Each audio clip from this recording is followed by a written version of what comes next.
Hi there, I'm going to be talking about the forearm today, including the ulna bone and the radius bone.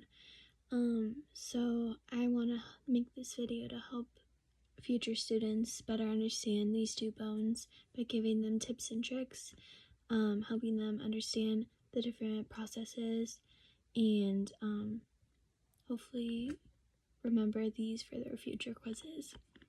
So I'm first going to talk about the ulna bone itself, and then I'll talk about the radius bone, and then I'll talk about the two together and how it makes up our forearm. So the first bone I will talk about is the ulna bone. The ulna bone is a C-shaped figure, which is the distincting factor of the ulna bone itself, is the trochlear notch, the olecranon process, and the coronoid process. Forming that C shape, which helps form our elbow. So the coronoid process hinges onto the coronoid fossa, and the olecranon process hinges on to the coronoid fossa, olecranon fossa, and they're both of those fossas are found on the humerus, which is our bone right here. So they attach, and then the trochlear notch on the ulna is the C shape, and this attaches to the trochlea on the humerus to form the hinge joint in our elbow. So let me show you on here with the book what I'm talking about. So first we have the olecranon process at the top. Then it comes into the C shape to form the trochlear notch. And then we have the coronoid process at the bottom here to form the C shape of the ulna.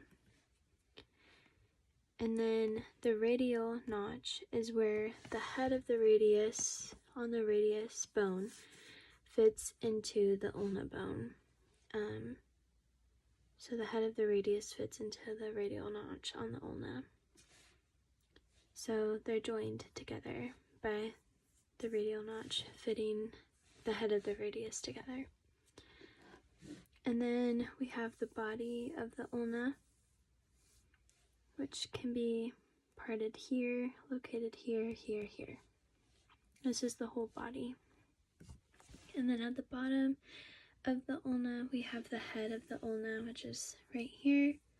And then this pointed figure at the bottom is called the styloid process of the ulna, and that is a protruding process, this little cone-shaped point here, which helps form our wrist on the pinky side of our forearm.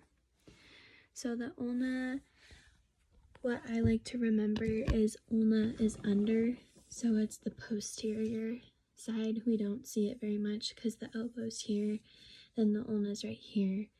So the styloid process is probably around here on our pinky side. And what I like to remember is ulna is under, so ulna under. Perfect. So that's a little bit about the ulna bone itself. And then we're going to talk about the radius bone. The radius bone and the ulna bone are both long bones in the skeletal system, the appendages of our body, and these are the forearm bones. So for the radius specifically, let's talk about the radius. So we have the head of the radius, which is right here, which I mentioned, the radial notch on the ulna is for the head of the radius to fit in. Then we have the neck of the radius.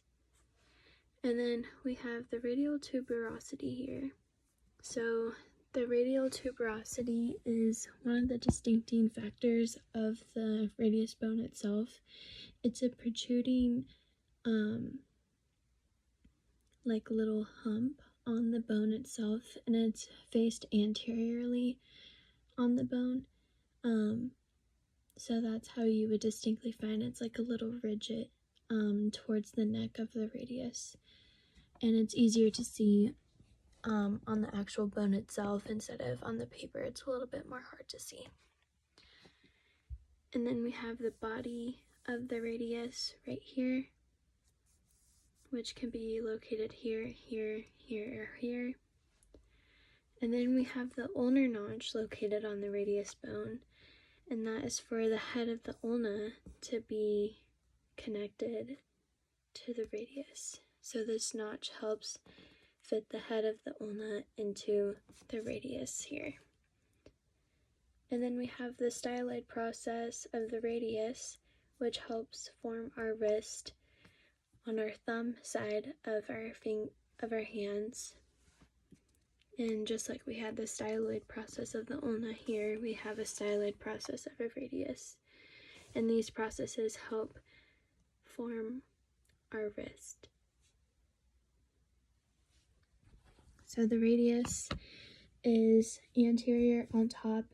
You can think of radius radiates out. So radius is on our thumb side and it is on top and it radiates out. So we see it more. So those were the two bones that make up our forearm, the ulna and the radius. The ulna is a C and the radius radiates out, and the radius is located on our thumb side.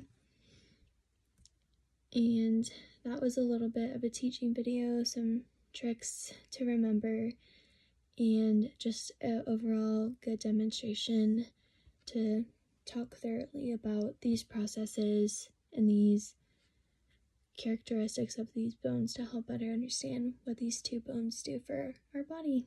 So thank you.